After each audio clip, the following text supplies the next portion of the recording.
Good evening, everyone, and welcome to the latest edition of Oil Tech Talk with my guest host, Alan Mercurio. Hey, Alan, how are you? Good, good. How's it going? Very good. Thanks, everyone, for joining us, and we can jump right into it. Our special guest tonight is Tyler Nelson of Sauermann NA. Alan and I were discussing, we beat up combustion a lot here because it's probably the most important thing in this industry. Yeah, sure. It's safety-wise, liability-wise, it's absolutely critical. And I don't think you can actually touch on it too much, which is why we're really happy to have you here. Yeah, Tyler's written a book.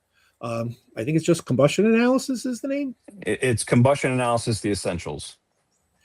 And I have read most of it. I have not finished it, but I have to say I'm very impressed right from the get-go. It's not a text-rich, it's not a novel you have to sit down there and devote to, but it's just a lot of good information delivered in a really good manner. What were you thinking about? What made you write a book?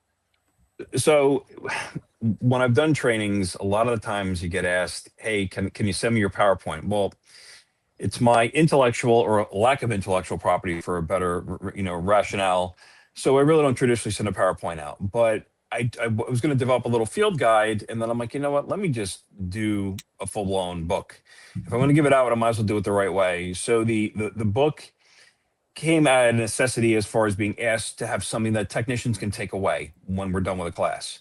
And it's a longer form version of what I do in class. And it has, as you will see if you haven't read it yet, but you'll see that there are 21 diagnostic scenarios in there. There's a cracked heat exchanger section in there. I cover commissioning, diagnostics, I cover maintenance, I cover gas pressure, I cover rooftop units, I cover commercial boilers. And then I have a speed dating round at the end, so to speak, a rapid fire where I put another 16 additional diagnostic scenarios in there, because a lot of people teach this, but if they've never done anything in the field, they've never been a mechanic, they don't know they can only teach it so far. So I decided to expand on what I've been able to do in class and kind of offer that to everybody. And it seems like it's resonated well. Jim Bergman's given it a 5-star review. He's made multiple posts about it. So it seems like it's landed properly and it's getting some traction out there. So it's nice to see it. And I'm just happy to pay it forward. Sure. No, I've only finished about half of it, but it's great because you hit the most important topics. Mm-hmm. Maybe we can go over them a little bit. Sure. Bit by bit. I think one of the things that we need to look at when we talk about combustion is we're doing it for safety, yes, which we'll get into, and we're doing it for efficiency, yes, but it comes down to this. When you go to your doctor, even if you look like the picture of health, like you two gentlemen do, when you go to your doctor, they cannot properly ascertain the state of your health, despite what you sound like, despite what you look like, until they do your blood work. Well, combustion testing is doing the blood work on that system. It says, I don't care what you look like. I don't care what you sound like. I'm going to get under the hood and I'm actually going to see how you're functioning. Because when they get under the hood, they might see that you have high cholesterol. They might see that your blood counts are off. Then they can put you on a regimen to correct you. Well, combustion, we're doing the same thing. We're saying, I know the cabinet's nice and shiny because the homeowner likes to wipe it down every time they walk by it because they're OCD. Or that it sounds fine and it's just humming along because it's running nice and quietly. That's great. But let me get under the surface. Let me see if it truly is safe, because we can determine through the readings how long a piece of equipment will potentially last, what parts will potentially fail that are causing readings to be out of line. So we can kind of do an analysis of that, and then we can correct the system right then and there. And combustion caters to something that is prevalent in today's world. Or two things, actually. One, everybody loves analytics. Everybody's wearing their smartwatches to see how much beer they can drink and how many cookies they can eat, to see how many calories they've burned and how many steps they've taken. We all know it. And also, and everybody likes analytics for their investments or whatever likes they get on a post that they make, whatever it might be. But they also like instant gratification. So, for example, if I order something from Amazon now, and it tells me it's being delivered in 2 days, I'm like, I look at my watch and go, but I ordered it now. You should be delivered between 5 and 10 tonight. Everybody loves instant gratification. Well, when you do combustion, you get to realize that in real time. You get the instant gratification of making a correction and seeing it show up for you in real time, and you get real bona fide analytics with which to work off of. So it kind of caters to those two tells that everybody seems to operate with nowadays. Your doctor puts you on a protocol. It might take you 6 months to see the difference in your cholesterol. you make adjustments to a system, you're seeing those adjustments show up within 2 seconds, and it's been corrected. So you have a sense of accomplishment every time you walk away from a piece of equipment, knowing that you made it better, potentially saving somebody's life, yes, adjusting it so it runs more efficiently, yes, but you're also enhancing its longevity and potentially saving an issue for the homeowner and an expensive repair down the line. Because that's what we're trying to do. We're trying to get ahead, see around the corner, correct those things before they fester, get out of control, and become an expensive ordeal. Because everything always breaks at the most inopportune time. Christmas Eve, heading into Thanksgiving weekend, that kind of a thing. Absolutely. And I like the part you mentioned, it's not optional. I had a discussion with some people last week about commissioning HVAC systems, airflow, combustion, and they considered it optional. And, how much extra you should charge for this. And I use the same doctor analogy. If you went to the doctor and he didn't check your blood pressure or pulse or respiration or anything, he's not doing the job. Fire him. It's not optional. This is part of the job. It's mandatory. It's not an extra. So I'll give you a case, and it's in the book. So I've had the good fortune of speaking at basically every major conference that exists in the country, I think with the exception of ACA, and because I've never just dealt with it until this year. So in doing so, I've had some heads of some very prominent equipment manufacturers in my presentation. Well, one has seen me 3 or 4 times. And I was doing a presentation it was like last year, and he raised his hand in the back of the audience, and he does this, and he points if he could speak, and they handed him a floor mic, and he walks around to the side of me, and the room was packed, and he goes, I've seen Tyler speak a bunch of times, and I've sat quietly back, but now I'm going to say something. And I thought I was being taken into the principal's office. So I thought I said something that maybe he didn't like, but it really doesn't matter to me because I all my stuff is fact-based. So he goes, I'm going to make it really simple for all of you. And he's a very smart man. He goes, say you take ourselves, you take other equipment manufacturers, and say we make 50,000 furnaces that are 60,000 BTUs each. Do you honestly mean to tell me that you think that all 50,000 furnaces are going to behave the same way, and all those residences that call for 60,000 BTUs think they're all going to behave the same way? He goes, if you think we're that good, we're not. You're dreaming. We're not that good. If you are not customizing these for the environment you're placing them into, you're doing it wrong. And he went on to say, which is not what I use. He goes, when you guys are doing this, you're not testing the efficacy of what we're producing for you. You're creating a handshake between the piece of equipment that we've manufactured and the environment you're placing it into. It's a handshake, and you're making sure that handshake fits properly. And that's what you're doing. And that's why we should be commissioning with an analyzer. You might go weeks without having to adjust anything. And then you might have a run where you have 6 to 8 within 2 weeks that you have to adjust. I've seen it in all different ends of the spectrum. But what you're doing is you're ensuring that everything is set up properly from the get-go. That is what you were doing when you commission it correctly. And obviously, when you're doing a maintenance visit, of course, you should be doing it. And then from a troubleshooting standpoint, you should be using one because it's like having a second technician with you. NORA, we're focused strictly on liquid fuels, oil, biodiesel, heating oil, biodiesel, renewable diesel. And for that, it's even more crucial. And the manufacturer, the OEMs do a great job of setting up the specs. But I mean, every site's individual, every home is different: draft, chimney, combustion air, a million different variables. If you're not testing, you're not complete. You're not doing the job. You can't really leave a job without knowing.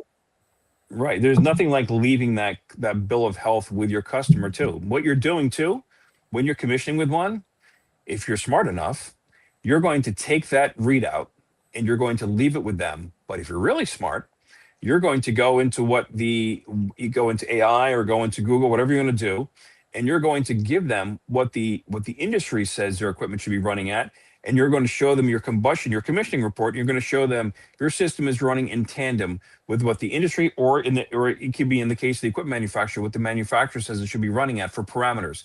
So not only are we telling you you're getting the efficiency that we quoted you, but you're actually going to see this in an actual document that we've done right in front of you, that your actually system is running spec-wise according to the way that it is spec to run.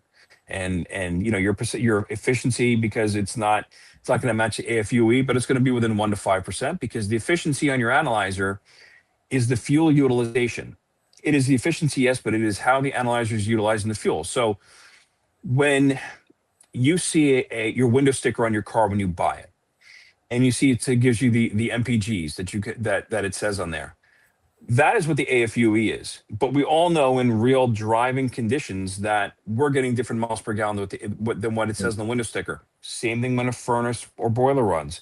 You're getting slightly different efficiency than what the AFUE says. But it's going to be within 1 to 5%. So a technician can actually sell off of that readout because he or she can recommend the replacement based on that swing in efficiency if it's not running according to plan or according to specification.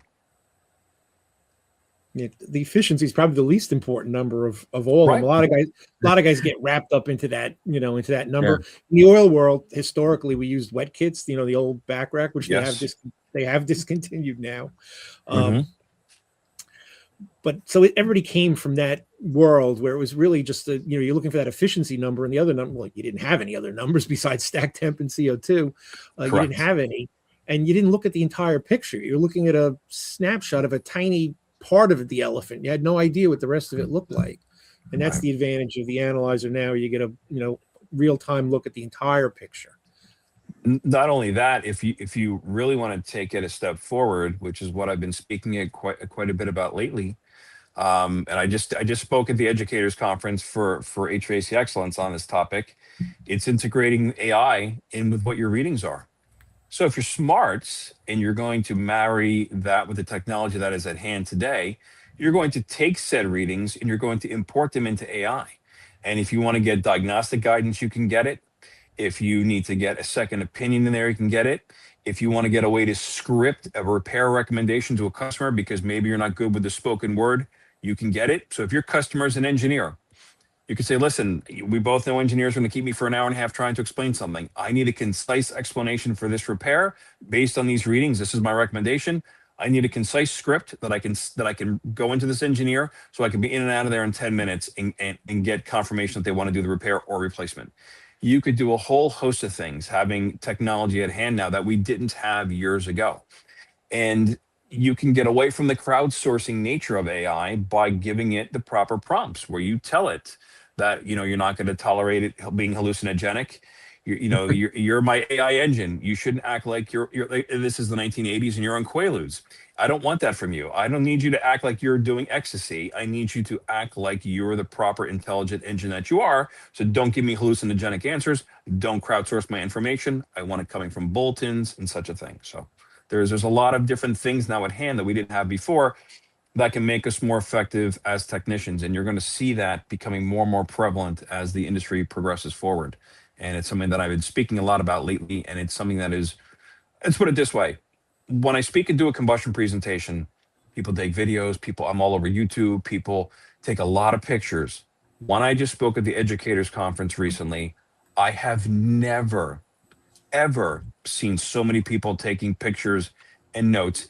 It was like every time I got to a slide, everybody's cameras were up. So it's striking a chord, and it's something that I'm kind of taking seriously and kind of leading and trying to lead the charge out there in certain areas to clarify it and to give it its strengths and give it and let everybody know of its weaknesses and kind of setting the record straight on it. And it's been fun so far with that. So my career's kind of taken a little bit of a turn where I was instrumentation and those kinds of things. Well, now it's taken a turn where it's more in some different avenues here, which has made it more interesting for me, especially at this stage.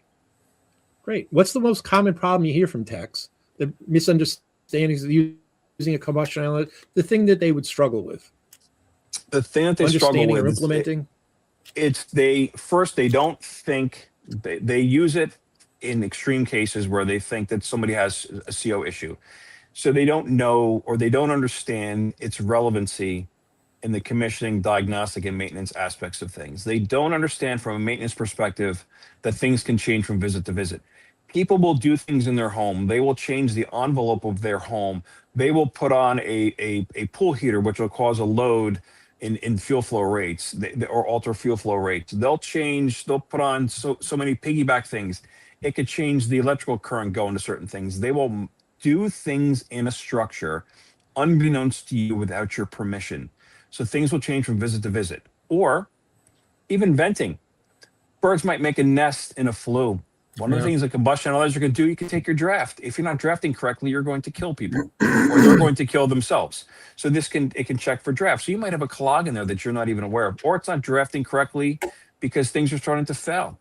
You can have intermittent pressure switch issues. You can have all kinds of things that an analyzer can diagnose for you. So they don't understand its relevancy from a maintenance perspective, where you want to show continuity from visit to visit. They don't understand that.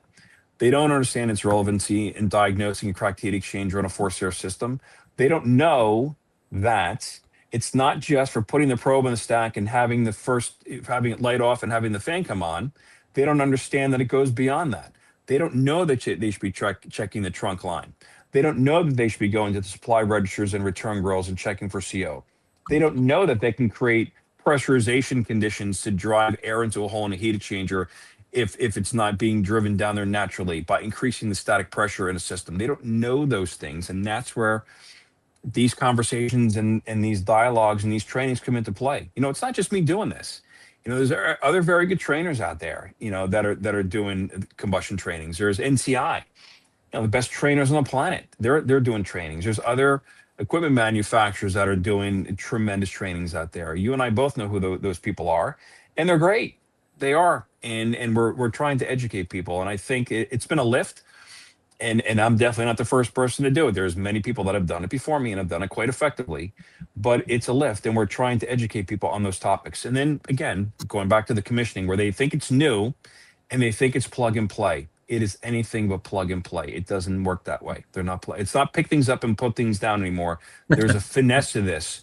We're not a bunch of Cato the houseboys from back years ago. There's finesse in doing what we're supposed to be doing. And if we're doing our job correctly for our customer as best practices, we should be doing a combustion test because it goes along with the complement of services that we're offering to the customer. No, we have a question. I'll try to pronounce the name correctly. Brian St. Arnaud. He says, we just want to point out, now more than ever, using an analyzer on every service is crucial because of today's blended fuels. I have seen completely different numbers from one year to the next. Using a combustion tester allows us to readjust to compensate for any change. So the heating oil industry is transitioning to higher blends of biodiesel. New York State has a B10 mandate. Connecticut has a B10. Rhode Island has a B20. And there's individual dealers within those states and other states selling, blends up to B50 or maybe even beyond. So Brian's correct. Thank you for the question. The one thing I see that most guys struggle with is looking at the numbers as individuals and not as part of a whole. So the CO will be high and they'll try to get it down with not looking what everything else is happening. Or they want the CO2 higher and they don't understand that it's all symbiotic. It's all one piece. You're looking just it's an pieces ecosystem of the same thing. Yeah. It's all it's an together. ecosystem. You see one number Right. and focus on that. You have to look at it. The readings on a system should kind of be a little bit like synchronized swimming. Everything should be synchronized together. If your stack temperature is high, your system is probably over fire, which means your CO is probably high. So there are things that are tells in there that are diagnostic tells that will lead you down the path of what needs to be adjusted. And when we use an analyzer for diagnostics, it's going to do one of two things. It's going to either the numbers are going to be so evident as far as what is wrong. It's like a neon sign that says you must repair or replace this, or that it's going to be a little more obscure, but there are going to be clues in those numbers. And you're going to go through a funneling effect where we start very broad and we get narrow and we get more precise as we go down. And this intersection point is finally getting you to the repair that you need to make. But you've gone through your discovery process up here saying, okay, maybe it's this. Well, nope, this part checks out fine. Well, maybe it's this. And as you get down, you funnel down, you get more and more finite, more and more precise, and then you settle on the appropriate repair. Sometimes it takes you a few minutes. People say combustion takes a while. It takes 10 minutes. You can do an adequate combustion test in 10 minutes time from set up to breakdown and getting it done correctly and recording your information. Now, you can let things run longer if you want to data log and do some other stuff, but you can normally do it in that time period, because one of the things we don't do in this industry is one of the things we do, which we shouldn't only do, is we test at steady state. Okay. We should be testing at steady state We should be testing at light off. We should be testing at shutdown. Why? Because there are unique operational characteristics during those three firing times. At light off, things are very erratic, but that could be an indication of a potential cracked heat exchanger, depending on how if it settles down when the fan comes on and doesn't deviate when the fan comes on. Yes, but we should be testing at steady state, which is everybody's whoopee. In our industry, it's your security blanket. It's when you're a little kid, it's your whoopee. Everybody tests at steady state because it's the easiest thing to do. Now, there's complexities in there, yes, but it's what everybody seems to gravitate to. And there are things that will show up at steady state. But then we should also be testing at shutdown. Do we have a leaky valve? Do we have a secondary heat exchange not draining and filling with water, which is driving up our CO and plummeting our oxygen? There are different things at those different firing rates, and if we're not testing and we're not testing during those different rates, we are not doing the whole. We're missing part of the story, and we're not putting that together adequately for ourselves, for our own information, and for the customer to make sure things are operating correctly. Got a question from Alan Warner from Beckett. It's a combustion analyzer, not an efficiency tester. That's probably the biggest thing in the oil industry. Guys look at it as not as a combustion analyzer, but they're just looking for one number, not the whole package. Alan's also giving you a plug there. Thank you, Alan. I appreciate it. Thank you. So right, when myself and the other trainers who work for manufacturers do training, we do the training and the analyzers come along for the ride. When you adjust the system correctly, according to the actual CO, O2, CO2, and those other parameters and stack temp, when you adjust it according to that, guess what's going to come along for the ride? Your efficiency. It's going to come along for the ride. Okay, that's how it works. It's the vapor trail of that comes along behind it when the system has been adjusted correctly. Technicians can sell off that sticker for efficiency, yes, but it's only in those conditions or situations where the differentiation between what they should be getting and what they're getting is that big of a distance, is that big of a chasm. Otherwise than that, you're going based on readings and you're adjusting based on those readings, and that's where you should live and kind of die in that hill, so to speak. Yeah, can you in the book you touched on starting the analyzer up outside, which in the past I hadn't done. NORA is now a BPI testing and training center, and that's in the BPI standards, so we have been doing that. I should have been doing it the whole time, but sometimes you don't know what you don't know until you don't know it. It's rare that you see a difference, but every once in a while you do see a difference. Can you touch on that about setting it up sure outside? Can. Sure. So every analyzer, no matter whose you use, should be started up outside in fresh air with no probes or hoses attached. Why do we do that? Well, if you didn't listen to that counsel and if I started it up, say down here in my home office, and I had, unfortunately, say if I had 100 ppm of CO in here, it's going to show me 0. Why? Because when it goes through its startup protocol, it's going through what is called an auto zero, which means it's going to show you 20.9% oxygen, which is the percentage of oxygen in the air that we breathe. By the way, the other 78% of that is nitrogen for all those nerds and geeks out there. And the other 1% of that is argon gas where we live. So 20.9% oxygen, everything else is going to be 0. Your CO2, depending on the analyzer, will either be 0 or 0.06. Ours is 0.06 because there's 0.06% CO2 in the air that we breathe. So ours is read accurately in that regard, or more, I shouldn't say accurately, a little more finitely in that regard. So if you didn't listen to me and we had 100 ppm in here, it would say 0. And then I go into my adjacent room where my furnace is located and I have 200 ppm in there. It's only going to show me 100 because I've negated that first 100. Okay. And this becomes even more extreme as we go on. So we want to start it up outside in fresh air with nothing attached because we want a clean bill of health. We don't want to smoke over the top of the analyzer. We don't want to vape over the top of it when it's going through its auto zero. We don't want to be behind a running vehicle when it's going through its auto zero. And the reason I do not want, and the other trainers out there do not want any probes or hoses connected, is that we do not want to run the risk of pulling the remnants of a previous combustion test that's sitting dormant in that probe and hose assembly and sullying that starter protocol. Okay, so we want a clean bill of health. All right. Also, too, Bob, when you're touching upon the starter protocol, there is also a shutdown protocol. So when you go to shut it down, don't just disconnect the probe and hose and shut it off. Do not do that. You want to hit the off button first and leave everything intact.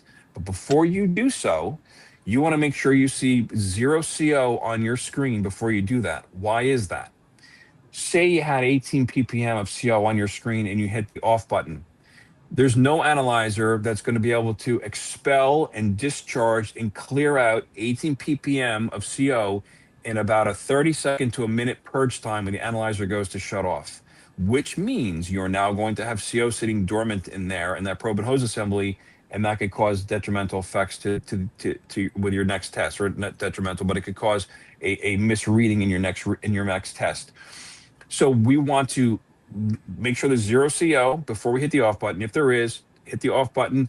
It goes through a purge, which means it's going to expel and discharge any properties in it out of the hose and out of the probe assembly, and expel it into the air.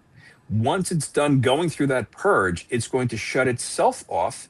When it shuts itself off, then you can disconnect the probe and hose and put your nice little friend away in your truck. But there are reasons for these things. These things have been tested.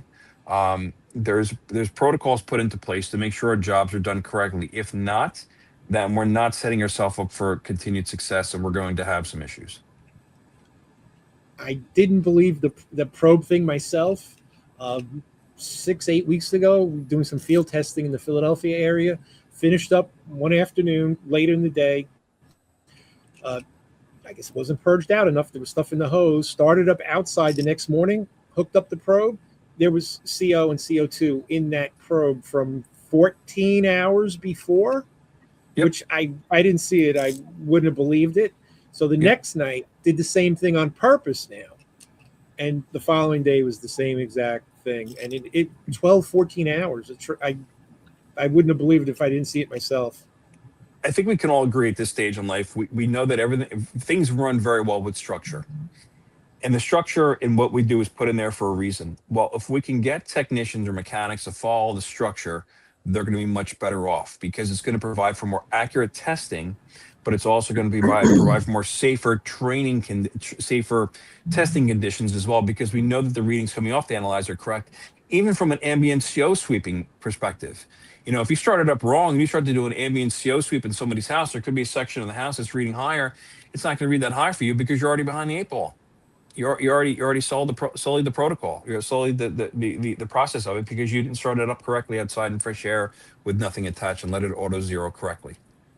Yeah, I didn't think it would stay in the probe for that long, but it absolutely can. Yeah, I've actually, for the past several years now, when I'm teaching the students when we're doing combustion, and I'd learned this from honestly, I think it was Richie Bruno years ago. Yeah.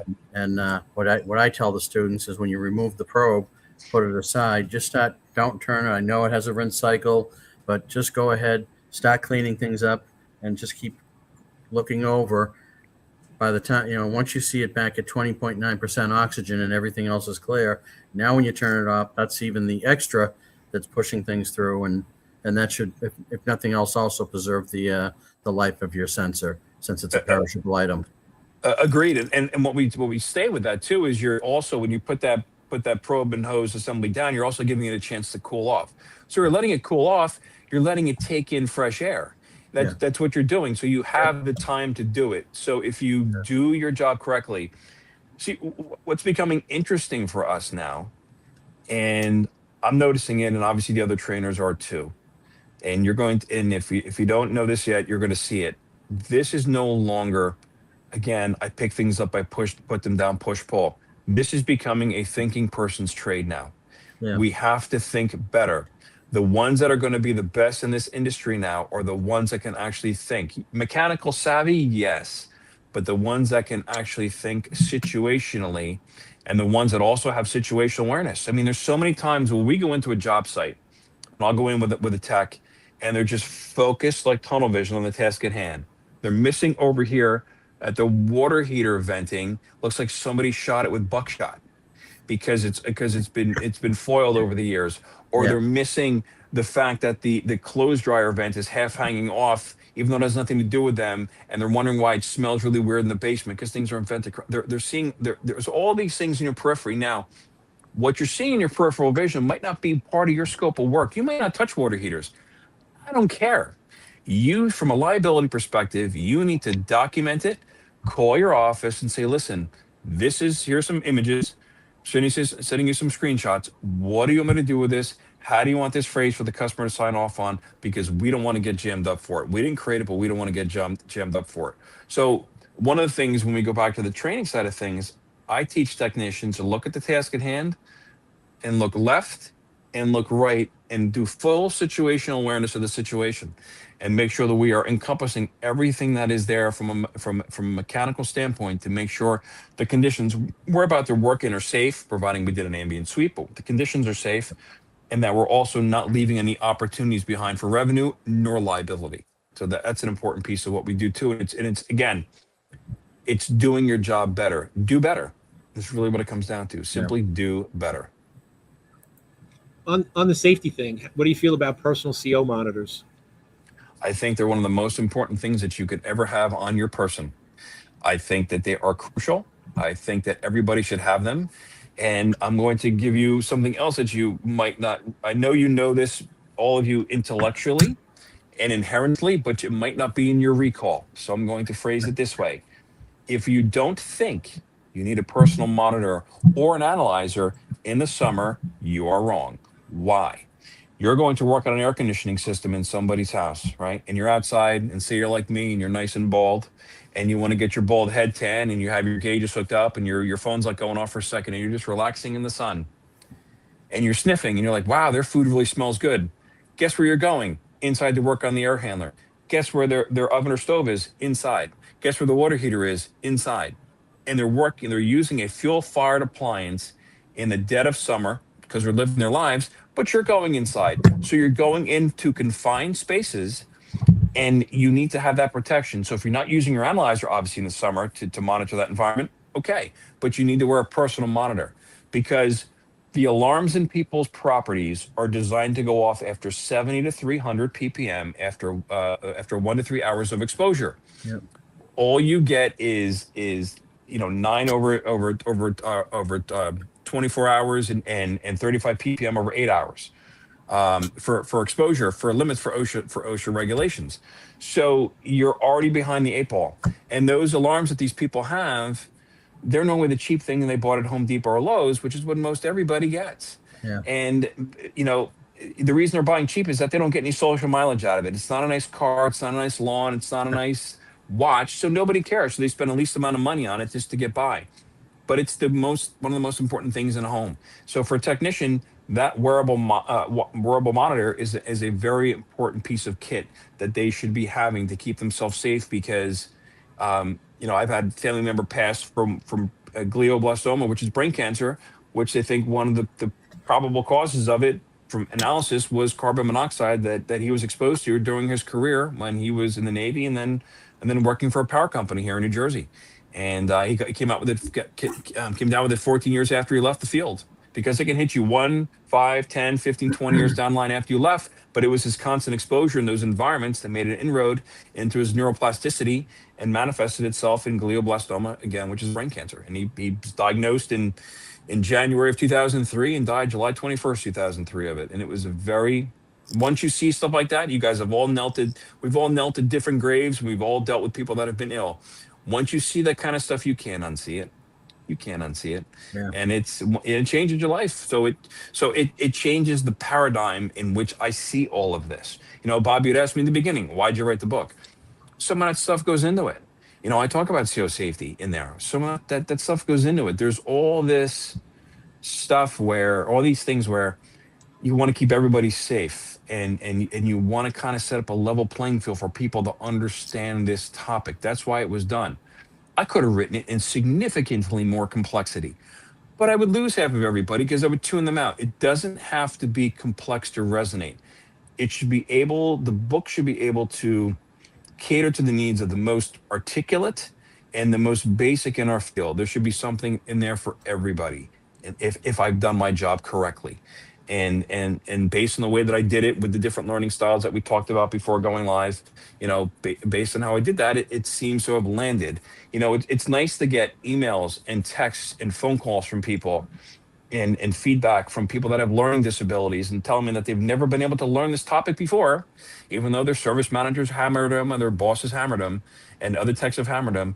But when they read it, because of the way it was laid out with the different learning styles, they were finally able to have it be absorbed for once. And that's the kind of stuff I like. I want nobody left behind. Yeah. You know, we're teased, as you guys know, we're teased and we were ridiculed years ago. Why? Because our hands get dirty. So people think that we're the ones that sat in the back of shop class and failed. No, we're not. We're the ones that keep you safe and comfortable. That's what we do. I bring comfort and safety all day. That's what I do. And I want everybody to be able to do that in a proper fashion and as safely as possible. And this is just one of those best practices. Oh, absolutely. Actually, I was reading an interesting story today about a personal CO monitor going off in an all-electric home. Yes. Oh yeah. Oh yeah. Batteries. Oh yeah, boy. I had it. One of the leading contracting firms in this country. One of the trainers reached out to me on a Saturday and he said, you know, hey Ty, can I text you? I'm like, you just did, but go ahead. He goes, I'm getting CO in my garage and I don't have any fuel fired stuff. I have all electrics, battery powered stuff now in here for like the Ego mowers and stuff like that. I said, okay. I said, it's your batteries. He goes, I know it's about 10 o'clock in the morning. Have you been drinking on a Saturday morning? I said, no. Just remember, you texted me. I didn't text you. I said, no, I haven't been drinking. I go, here, let me send you something. So I sent him something on the batteries and how much CO they can generate. And that's what happened. So obviously I'm on my phone for this, which we had talked about before because of a connection issue. But when I open up my laptop here and I have a big screen right in front of me here, right? I will go on my personal monitor. I have a sensor con. My sensor con will go, and even my analyzer, my analyzer will do the same thing, but will go from 0 to 2 ppm within 5 seconds. As soon as the screen fires up and the laptop is on, every time. I close the laptop, everything goes down to 0, but it goes to 2 ppm right out of the gate. So yeah, it's interesting what the electric can do, and that's with no fuel fired anything running, and that's just opening it up. And I could do it, open and close laptop, and it does it. In this case, it was the oven. Oh, it was the oven. Gotcha. In this Yeah, case, but batteries can do it. Yeah. Self-cleaning oven. Ah, yeah. Yeah. I can do it big the time. trap off in the oven. I never even thought of that Yeah. as a possibility. We have a comment from Steve Martino. I use my personal CO monitor everywhere, even on vacation. Pool heaters are a big producer of CO, as our commercial dryers used in hotels. I've had mine go off on a cruise ship balcony. It makes a lot of sense. Much better off being safe than sorry. Yeah. Yep. It's Thank you, Steve. going back to, yeah, thank you, Steve. So going back to the other thing, batteries can do it for sure. They will cause it to go up. Obviously, the self-cleaning oven. They're outgassing during charging. Yes. Oh yeah. Everybody thinks everything's nice and pristine. Yep. Look it up. Look it up. You'll see. It's learned a couple things amazing today. Yep, it can do that, and Steve is right. On vacation, when you're on holiday, last thing you want to do though is when you're on a plane, you start showing people, they will freak out because of all the jet fuel and all the CO. Once you get in the flight, you're fine, but a lot of times when you're taxiing, it's going to be very, very high. Sure. And there it can be very high, but it does dissipate. It does go away once you take off and you're in flight. But yes, it's those pool heaters. There are so many people that have passed on due to issues with pool heaters. It happened outside of Philly where at first it was a 75-year-old woman who passed. She was almost 75, almost 80. They thought, oh, old age. Then it was a person that was 38 years old. They're like, it's kind of weird, but okay, maybe it just whatever, heart issue, whatever. Then they had a 2-year-old pass, and it's all in the same hotel. And they found that it was the jacuzzi heater for the jacuzzi tub, and these people all slept in that same rough area in that room, and that's what caused them to pass. There's a multitude of things that can happen. It's when we talk about safety, right? And we always focus on the acute poisonings where either somebody dies or 30 kids from a daycare center get rushed to the hospital because they look lethargic. What we don't focus on though is the low-level poisonings that happen to people when they're not wearing a personal monitor or they're not using an analyzer to perform an ambient sweep in the environment that they're working in. It's the day-to-day service call to service call inroad that it makes into your neuroplasticity and to your cognition that is causing the issue and then the increased illnesses manifest themselves. We have the highest rates of dementia of all the service industries out there. We have the highest rates of brain cancer of all the service industries out there in this industry. There's a lot of firsts. We have the lowest age where people leave our industry. The average age of a service tech in our industry is 55. The average age of technician leaves our industry is age 56. So there are reasons for that. And a lot of times guys and men and women think they can't problem solve anymore. That's not the case. You've been fixing things since you were children. It's what you do. It's easier for you to work on a piece of equipment than it is to brush your teeth and put your pants on. But yet you think magically now you can't problem solve anymore and so technology is beating you? I call bullshit on that. That's not happening. It's you have a foreign invader that is wearing away at your cognition, forcing you to have an inability to deduce and problem solve anymore. And that is what's causing some of your problems. And we're seeing that more and more in studies show up. That's why there's more and more attention being paid to this topic. It's incredibly cheap insurance. It is. It is. You can't beat it. It's pennies very a smart. day. Yeah, pennies a day. Yeah. Again, I love SensorCon one has been great. It's been crucial in my arsenal, and it's a very, very important piece of kit to have if you're a tech. Can you touch on CO versus CO air free? What's Sure the can. difference? Yep. So CO air free is what we should be looking at when we're doing combustion testing. CO air free is your carbon monoxide number with the oxygen factor taken out of it. In other words, there's no dilution of the carbon monoxide from the oxygen in the air. So, for example, and then regular CO has the oxygen factor, the dilution in there. So, or the oxygen factor in there. So, if I have a CO number of say 18 ppm, my CO air free could be as high as 37 to 43 ppm. If I have a regular CO number of 100, I could have a CO air free number as high as 200. So the greater the amount of CO, the higher the distance between CO and CO air free. The greater that distance becomes, which means the impact is more detrimental. That is why if a technician wants to do this the best way possible and be as granular as possible, they want to use CO air free for doing their combustion testing. Now, I use it on everything. I just default to CO air free for everything, for whether it's monitoring the ambient environment this way. I look at it this way, especially when it comes to monitoring the ambient environment. CO air free is your hell number. If your hell number looks like heaven, you're in good shape. That's why I do it. So I set up these automatic trigger points for myself that lead me down the appropriate path. So it takes second guessing out of here, and I'm able to focus on the task at hand. I already know what I'm focusing on in the analyzer. I don't have to think and scroll up and down a screen. I put the most prevalent things front and center for me, because most analyzers, you can change the order of what you see things and when you see them. And every technician should set their tools and equipment up. They call it, what do they call it in the when you're a chef? Mise en place.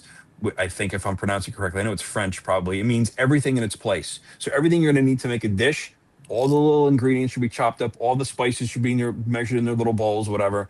Everything is in its place. You can do your job correctly and cook correctly with ingredients. Well, it should be the same way for tech. Your equipment should be set up correctly, or your testing tool should be set up correctly, so that there is no guesswork and there's no trying to figure out your tool that you're using while you're also trying to diagnose and work on a piece of equipment. Because you can't be multitasking when there should be one task at hand, which is focusing on the piece of equipment, not figuring out how to use the analyzer or the manifold or anything else that you might be using at the time. Yeah, a lot of people get confused between the air free and CO, which one they should be using, and obviously every spec is going to be air free. We're in the oil world. It's all power burners. Yep. So you have really great control on the combustion and the excess air.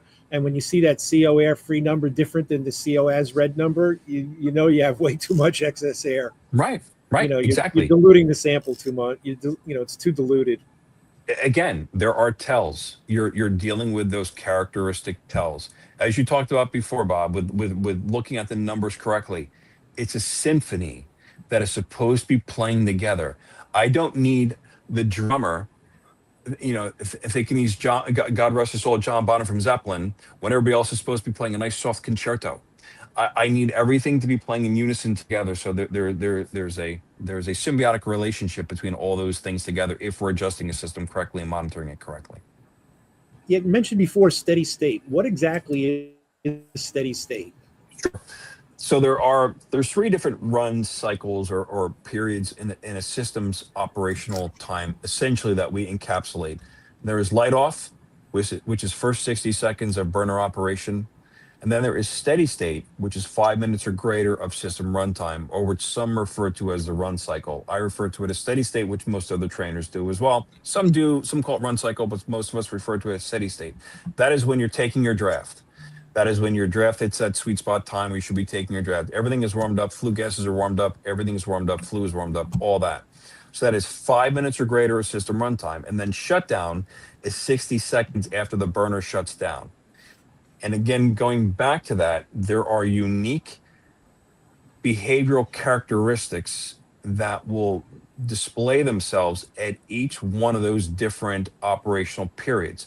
In other words, light off characteristics will be different than steady state characteristics, will then be different than shutdown characteristics. So that is why we diagnose at those three phases or those three operational times, because there are those different ways that we can find out behavioral tells or conditions in there. But steady state is that 5 minutes or greater of system runtime. And that's where that sweet spot. And that's where most technicians test. Because the reason they don't test it light off is because they're paranoid about spiking and overranging a CO sensor, which I respect. But depending on the analyzer out there, there's usually certain protections in there. We have it in ours. We have CO pump cutoff, which prevents the CO from spiking. It's a feature that was designed into the analyzers. There's other analyzers that different features that have robust sensors in there. So unless you really overrange it, you're not going to have an issue. There's other good products out there too, or actually great products out there too. So. Yeah, it's a good idea, but testing on the startup and the end, I've started doing that a few years ago, actually. I want to see that startup spike, see how high it is, and see how high, even more important, how fast it falls away. Is it just that? Yeah, right. And there's CO parameters, right? 99 out of 100, it is, but that one time it's not. Right. It doesn't fall away so rapidly, and that's a hint that something's not right there. And the same thing with the shutoff in the oil world. It's generally is there bad solenoid valves, is there bad cutoff on the pump? You're not cutting the fuel off properly. But that's a great point to mention that. You also mentioned doing the draft before setting up the combustion. That's huge. Right? We use draft regulators here, and when you start playing with that, after you've set it up, you're changing everything. It's a ripple effect. When you change that, it's going to change everything. So thanks for bringing that up. It's draft first, then setup. It's very, very important. Very important. Yeah, I was going to say it's probably 6 of one, half a dozen of another. When steady state, in my it's definitely the draft, but when the temperature stops rising, that goes to your 5 minutes, Tyler, I believe. The temperature is no longer rising. Yeah. Now I know my draft is going to be what my draft is going to be. And from a making any adjustment standpoint, I always teach technicians, you don't want to stop making adjustments until you know you're at steady state. To your point, Bob, because you might make an adjustment and 3 minutes later, the draft is a little higher and you're pulling more air in and, oh gosh, it's off again. So it's the system.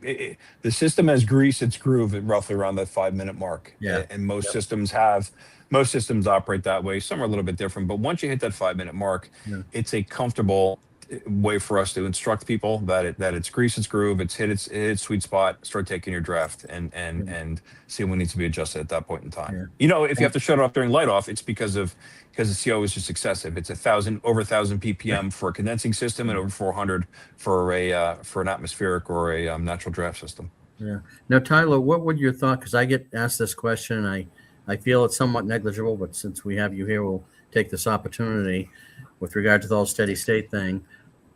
I'm always thinking about that more in line because we just talked draft in the chimney. What about if I have a power venter? Is the power venter not? This is what technicians say. Yeah, but Alan, when the power venter comes on, isn't it starting? I have my draft right away. Yeah, kind of, but you do. But I still let it hit that sweet spot. Yeah. I still want a mechanical piece of equipment to warm itself up. Amen. It could be the most efficient thing out there. I am looking. Look! I got a high efficiency furnace in here. I'm doing my draft at 5 minutes of system runtime. You know, it's high end furnace. I'm doing it in 5 minutes. You know, I know power venting is different, but it's Yeah. I need that mechanical piece of equipment to kind of find its way and to grease its own groove. That's when I do it, because that's what's been the most reliable way that I've tested over the course of the years. Yeah. We got a couple minutes to go. If there's any questions out there, Alan, before you mentioned Rich Bruno, Yeah. I gotta give Rich a shout out. The first analyst I got in early 2000s was a back rack, and I really learned a lot from Rich. Yeah. Great guy. Yeah, Richie's great. I've done a couple of presentations for him and his group virtual, because it was during the COVID time where you had to be the masked bandito. But so I did it like I'm doing it now, and did a couple of presentations for them. And they're very one on combustion, one on refrigeration. So because I also teach a course called Refrigeration Simplified, and so I do that as well. So I dust off that side of my brain and do that. Yeah, he's involved with RSES. He's retired, but still involved with RSES. We have a question, a comment from Alan Warnham again. If airflow isn't right, neither is combustion. That's correct. Amen. That's correct. And when you're installing, if you're not doing static pressure, you are doing it wrong. You need to be accounting for static pressure, and either that or one of the instructors like myself will bite your face, because you need to be doing it correctly. So make sure you're doing your static pressure. And you don't want Jim Bergman coming after you. You don't want some of the other instructors coming after you, because they won't be as nice as I will. I'll just bite your face. They'll slice your Achilles while they're biting your face. So you want to make sure you're doing it correctly. Yeah, it's back to commissioning. I mean, it's part of the job. Airflow is not optional. You have to know the temperature rise. You do. You need to know the static pressure. There's a reason the manufacturer puts that on the label. If it was meaningless, it wouldn't be there. And I'm putting it there for their health. And guys, just so you all know, you're working on a piece of equipment and the installation manual doesn't have anything for combustion parameters, go onto an AI platform that you trust and go in there and type in the model number of the furnace that you got, make a model, see what it comes up with. And if it comes up with nothing, which it should, just say, this is the piece of equipment I'm working on. I need to know, or boiler, whatever it might be, I need to know the closest representation of this piece of equipment that exists, and what are the combustion parameters for that, or what does the industry say that my combustion parameters should be. This way you have something to go off of. So when you're making your adjustments, you actually have a legend to compare it to, so you know that you're on the right path. So all hope is not lost, especially with today's technology. You can get the answers that you need and phone a friend, so to speak, in the case your little chatbot. Contact the manufacturer. Yeah, but it normally happens when it's after hours and they're not there, and they're home on podcasts like me. So but again, you would normally contact the manufacturer for that, and sometimes you get very colorful answers, so that's always fun. So I've had the fun of listening with an additional headset to some people calling into tech support, and that's been compelling. So when the answers that come back with that, and I won't touch upon that any further, because I don't want to ostracize anybody out there, but there's been some interesting answers out there. You know, one of the best ones is like the technician asked me a question, and the guy paused for a second. He goes, "Bro, I have no idea. I don't know, bro. I don't know what to tell you." That awesome, great, thank you for that. I appreciate you getting me out of that jam. You didn't, but thank you. So we're getting towards the end here. There's a comment from Christine Parent. Christine is Jeff Rosg of Beckett's widow. Jeff unfortunately passed away last year, and she put a very nice comment on there. Jeff is missed by everybody. I learned a tremendous amount from him, Christine, and thank you for the comment. Amen. Thank you. Amen. We got another one from Ken Resnick. Thank you, Ken. Ken says, well done. Thank you. Thank you. And Brian St. Arnaud again. You gentlemen are living proof you can never stop learning. I'm in year 35 in the heating business, and I picked up some great information and learned something new in just the hour. Thanks, guys. I learned a couple new things today, and I got 47 years in. So there you go. Thank you. That's what it's about. So as we're closing, I do want to add something, because we talked about, we know as professionals that we're supposed to be doing the combustion testing. It is actually in the national code from NFPA 31, the 2020 edition. There is a 2024 edition out there. I don't think much has changed in the verbiage. It is not changed, and the 2028 is in balloting right now, and it is not changed again, so it is still there. Excellent. It's great. Part of the job. It's in code. Before we wrap up, if anybody has any more questions, now's the time to get them in. But Tyler, you'll be doing a presentation at the Eastern Energy Expo on Tuesday, May 19th at 10:20. Yes, I will. It Any is idea what going you're to going to be talking cover. about? I'm going to be covering combustion analysis there once again, but it's going to be catering to the beginner, the intermediate, and the advanced tech. So there's going to be something in there for everybody, and it kind of is a little bit of a draw from my book, and hopefully people will garner some things from that and be able to take have some good takeaways. Great. And another good reason to go to the Eastern Energy Expo. There you go. Your book, how would people get it if they wanted it?